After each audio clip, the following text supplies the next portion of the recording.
Ceci doit s'accompagner de mesures européennes. La Commission est en train de préparer le travail. J'ai eu l'occasion d'avoir plusieurs échanges avec la présidente de la Commission et au fond, nous avons un travail depuis plusieurs mois en la matière. Je veux ici dire en tout cas la position de la France quant aux grands axes qui semblent se dessiner. D'abord, nous sommes favorables à des pratiques d'achat commun du gaz. Ceci permettrait à l'Europe, en achetant groupé, d'acheter moins cher.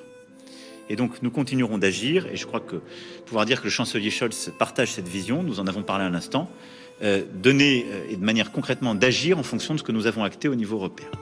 La deuxième chose, si la Commission venait à décider de mettre un plafond au prix du gaz acheté à travers les gazoducs à la Russie, la France soutiendrait une telle mesure. Il me paraît de nature à être cohérente avec notre politique de sanctions et à réduire ces prix.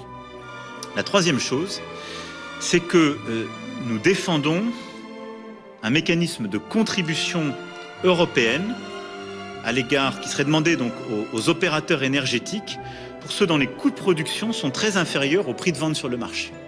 Il y a en effet des bénéfices indus qui sont faits par des opérateurs de marché aujourd'hui.